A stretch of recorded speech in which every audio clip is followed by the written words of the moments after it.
வேலுண்டு வினையில்லை மயிலுண்டு பயமில்லை. வசுதேவசுதம் தேவம் கம்சச்சானூரமர்தனம் தேவகி பரமானந்தம் கிருஷ்ணம் வந்தே ஜெகத்குரும். சர்வம் கிருஷ்ணார்ப்பணம்.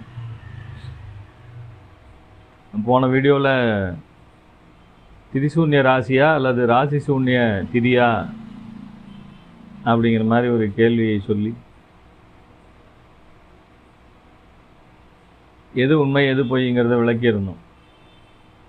திதிசூன்ய ராசிகள் என்பது ஆதாரமற்ற கருத்துக்கள். ராசி சூன்ய திதிகள்ங்கிறது தான் சரி. மூல நூல்களில் தரப்பட்டது அது மட்டும்தான்.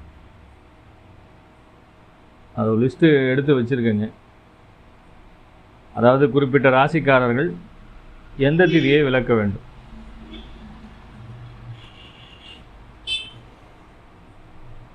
இந்த ராசிக்காரர்களுக்கு அந்த திதி வேலை செய்யாதுங்க. நிறைய அந்த முகூர்த்த திதிகளும் அதில் வருது. ஏன்னா பிரதமை அஷ்டமி நவமியில் பண்ண மாட்டோம். மற்ற திதிகளில் நிறைய விஷயங்கள் நம்ம செய்கிறோமா இல்லையா?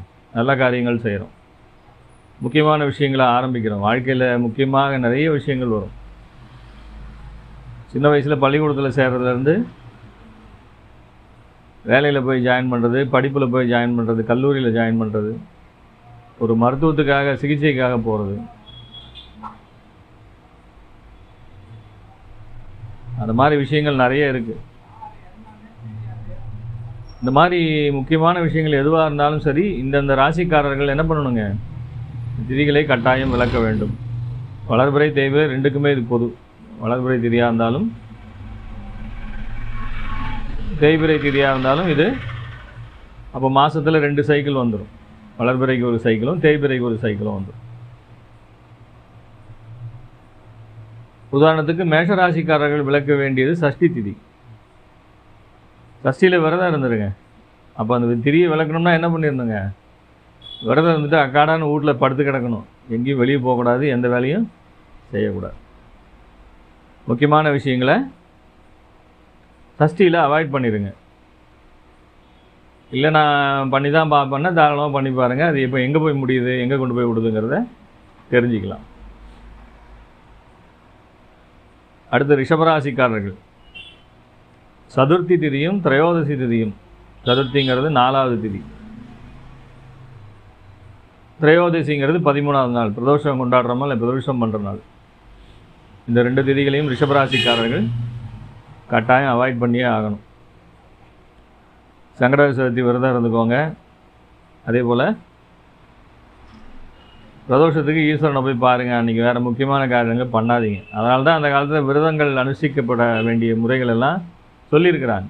அன்றைக்கெலாம் நம்ம என்ன பண்ணிக்கணுங்க, முக்கியமான விஷயங்களை செய்யாமல் தெய்வத்தினுடைய அந்த ஒரு எண்ணத்திலே என்ன பண்ணிக்கணும், நம்மளை அந்த முழு நாளையும் இன்வால்வ் பண்ணிவிட்டு சாதாரணமாக ஆஃபீஸ் போகிறது வரதெல்லாம் பண்ணிக்கலாம்.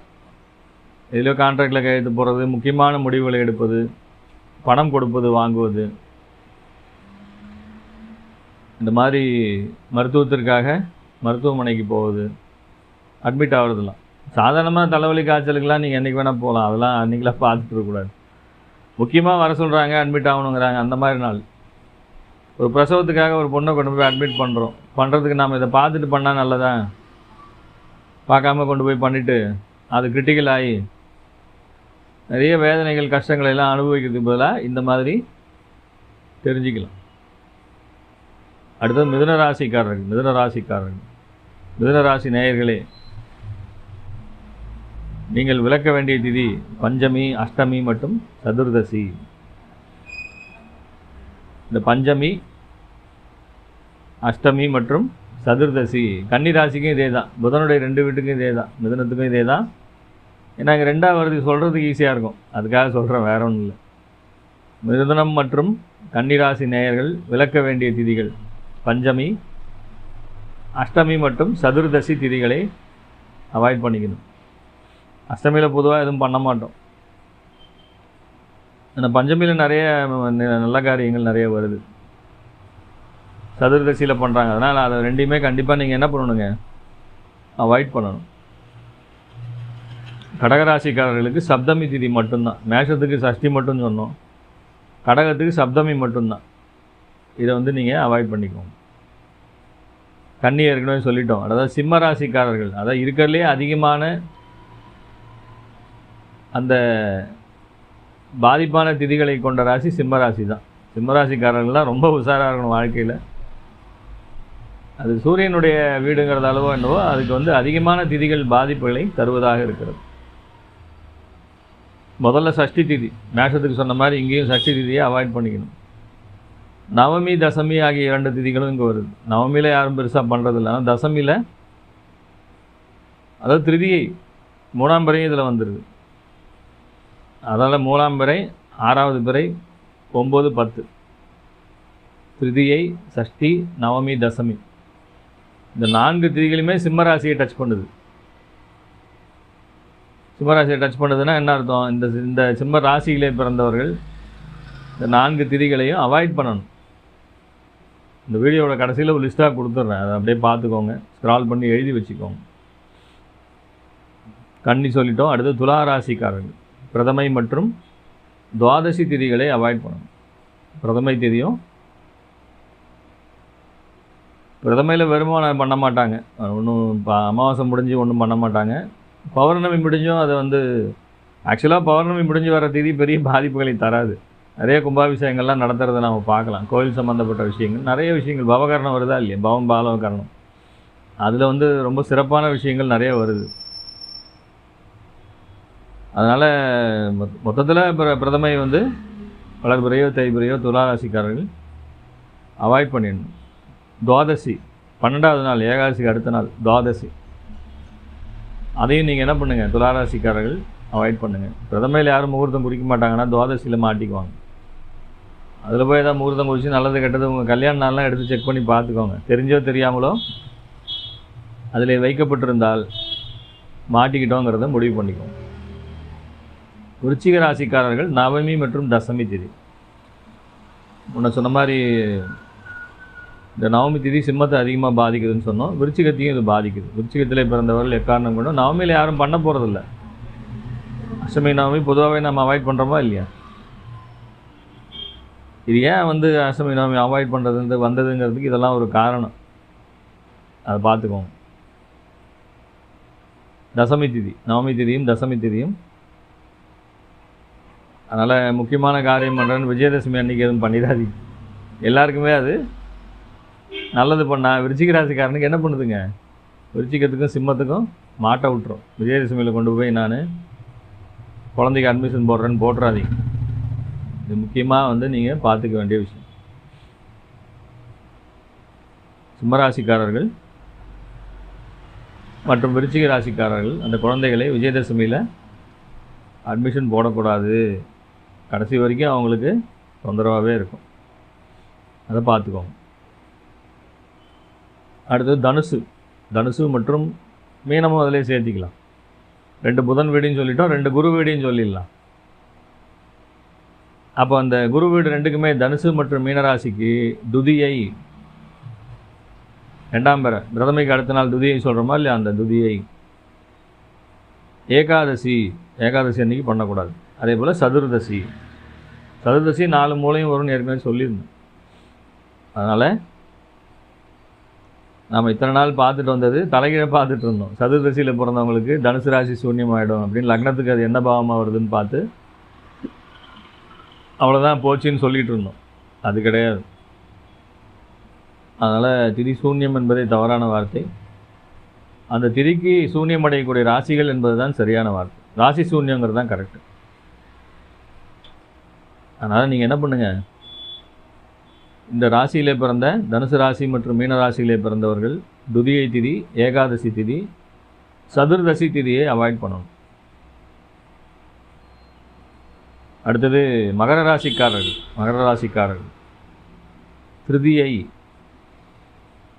3ஆம் பிறை, துதியைனா 2ஆம் பிறை, இது வந்து 3ஆம் பிறை. 3ஆம் பிறையில் எல்லாம் முக்கியமான காரியங்களை பண்ணுறோம். மகர ராசிக்காரங்க தப்பித்தவரை கூட பண்ணிடாதீங்க. 3ஆம் பிறையில் ஆரம்பிக்கிறேன்னு முகூர்த்தத்தை வச்சு ஏதாவது ஒன்று பண்ணி மாட்டிக்காதீங்க. பிரதமை திதி, பிரதமையில் யாரும் ஒன்றும் பண்ணுறதில்ல. பிரதமை திதி உங்களுக்கு வருது. துலாத்துக்கும் மகரத்துக்கும் பிரதமை வருது. அதனால் மகரம் வந்து பிரதமை திதியில் எதுவும் பண்ணக்கூடாது. அதே போல் துவாதசி, ஏகாதசிக்கு அடுத்த நாள் துவாதசி, அந்த துவாதசி திதியும் மகர ராசிக்காரர்கள் டச் பண்ணக்கூடாது. அடுத்து கும்பராசிக்கு சதுர்த்தி திதி மட்டுமே.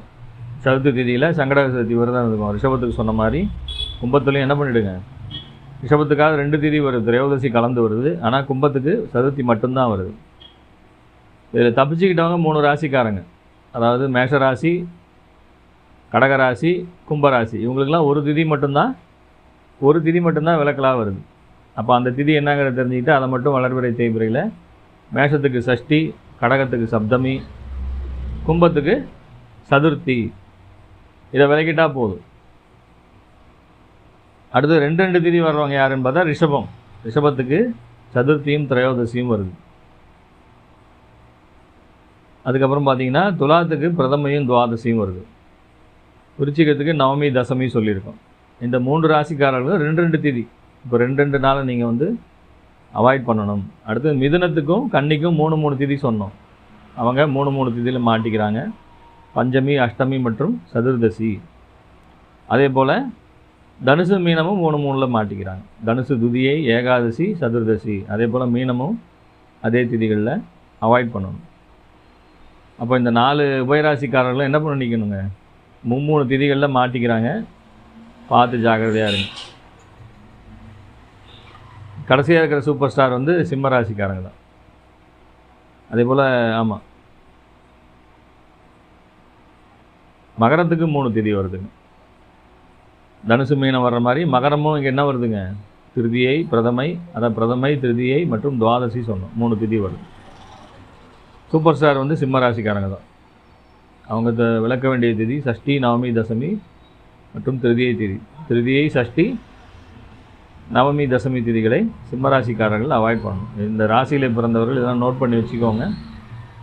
நல்ல காரியங்களை செய்யாதீங்க என்பது தான் அந்த திதிகள் வந்து விளக்கப்பட வேண்டிய திதிகள். உங்கள் வாழ்க்கையில் எந்த விதமான நல்ல காரியங்களுக்கும் நீங்களே குறித்து வச்சுக்கோங்க. ஜோசிக்காரன்ட்ட போகும்போது எனக்கு இந்த திதி வேண்டாம் சார்னு சொல்லி.